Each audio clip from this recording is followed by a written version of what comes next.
오늘은 역대하 25장에서 28장까지의 말씀입니다. 먼저 25장입니다. 25장 이제 본문은 유다의 9번째 왕 아마샤에 대한 내용입니다.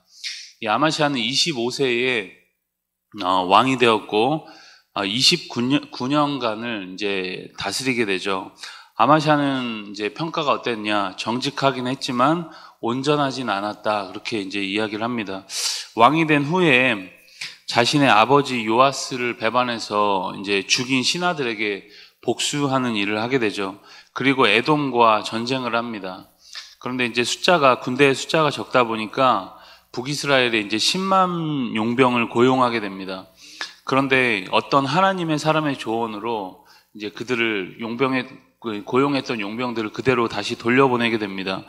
용병들은 이제 전쟁을 통해서 많은 수입을 기대했는데 그냥 이제 돌아가게 되니까 굉장히 분개를 하게 되죠.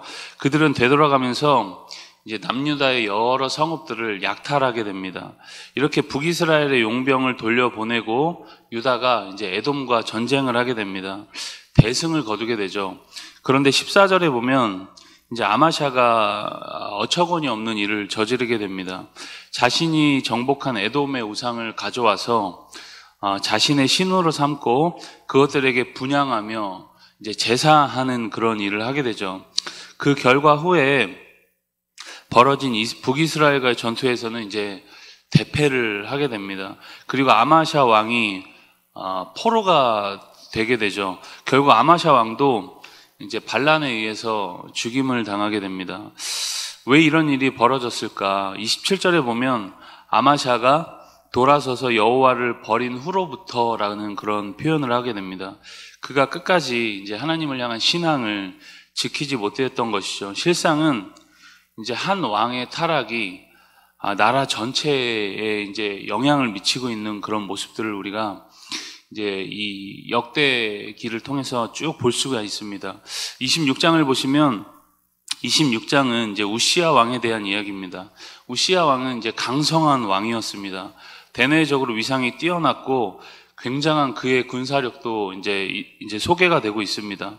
15절까지 이런 이야기들이 쭉 이어지다가 16절부터 이제 우시야 왕이 또 이상하다는 것을 우리는 또 감지를 할 수 있습니다. 우리 26절 말씀을 26장 16절 말씀을 같이 읽겠습니다. 그가 강성하여짐에 그의 마음이 교만하여 악을 행하여 그의 하나님 여호와께 범죄하되 그 여호와의 성전에 들어가서 향단에 분향하려 한지라. 막강한 군사력과 함께 많은 종교와 명예를 차지한 이 왕이 이제 교만해져서 성전에 들어가 제사장이 해야 할 일을 이제 자신이 하고 있는 거죠. 향단에 이제 분향까지 하는 모습을 보여줍니다. 이것이 우시야 왕 비극의 시작이었습니다. 그에게 이제 나병이 생기면서 평생 격리된 환자로서의 삶을 살게 됩니다. 20절에 보면 하나님이 우시야를 치셨다라고 이제 그렇게 말씀합니다. 우시야 왕의 시작은 우리가 보면 알겠지만 나쁘지 않았습니다. 여호와 보시기에 정직히 행했다고 이제 평가되던 그가 결론적으로 나중에 보면 왕실에 묻히는 것조차 거부당한 이제 씁쓸한 결말을 보게 됩니다. 교만이 그의 마음을 붙들었고 의외로 우리가 보기에 별것 아닌 것 같은 일로부터 타락이 시작되고 걷잡을 수 없는 결말로 이어지게 됩니다.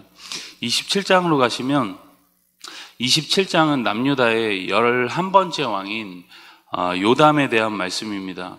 요담은 25세의 왕이 되어서 16년 동안 남유다를 통치하게 되죠. 요담은 나라를 견고하게 세우고 아버지 우시야에 이어서 이제 암몬으로부터 조공을 받습니다. 요담이 하나님 보시기에 이제 정직히 행했기 때문에 그런 것들을 누릴 수 있었던 것이죠. 그런데 그의 의아한 행적을 다시 한번 우리가 볼 수 있게 됩니다. 우리 2절 말씀도 27장 2절 말씀을 같이 함께 읽겠습니다. 요담이 그의 아버지 우시야의 모든 행위대로 여호와 보시기에 정직하게 행하였으나 여호와의 성전에는 들어가지 아니하였고 백성은 여전히 부패하였더라. 뭐라고 이야기합니까? 요담이 성전에 들어가지 않았다. 정직하게 행하긴 했지만 여호와 보시기엔 정직했지만 성전에는 들어가지 않았다. 그런 표현을 하고 있는 겁니다. 이유가 무엇이었을까요? 요담이 왜 성전에 들어가지 않았을까? 우리가 이제 추측을 해볼 수 있죠. 아버지 우시아가 성전에 들어가서 이제 제사장이 해야 할 일을 이제 분향하는 일을 하다가 죽게 됩니다. 그 모습을 이제 보았던 요담은 아버지 우시아와 같은 이제 잘못을 범하지 않기 위해서 아마 결단을 했겠죠. 성전에 나는 들어가지도 않겠다. 그런데 그것이 너무 지나쳐서 성전에서 누려야 할 좋은 것들까지 다 못하게 되었으면 이제 굉장히 안타까운 이제 기사다, 이렇게 우리가 볼 수 있습니다. 이런 요담 왕에 대한 이야기가 27장에 쭉 소개가 됩니다. 마지막 28장입니다. 28장은 이제 12번째 왕인 아하스가 소개가 됩니다. 20세의 왕위에 올라서 16년간을 다스리죠.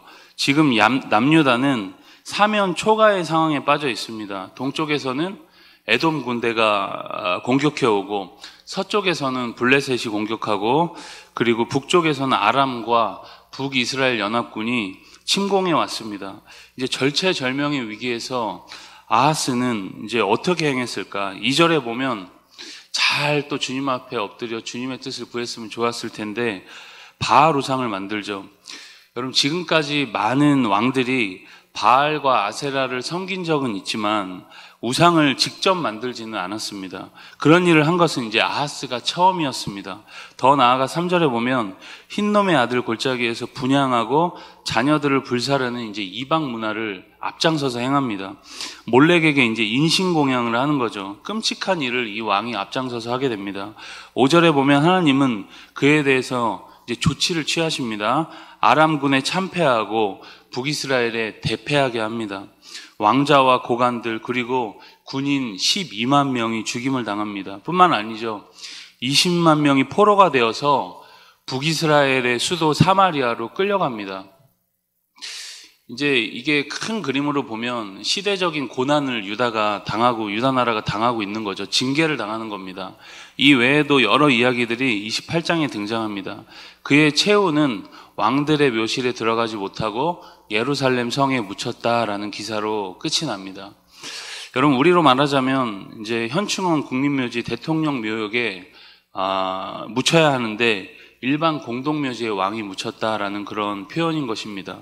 왕이 왕같이 못했다는 역사적 평가를 이렇게 하고 있는 것이죠. 여러분, 우리의 마지막은 어떨까요? 성령으로 시작했다가 또 육체로 마친 일이 우리 삶에 참 많습니다. 여러분, 우리는 부디 주님 앞에서 끝까지 정직하고 신실했다는 평가를 듣는 그런 은혜가 우리 가운데 있기를 간절히 축복합니다. 우리 역대하 25장에서 28장까지의 말씀을 경청합니다. 주의 말씀은 내 발의 등이요 내 길의 빛이니이다. 아멘.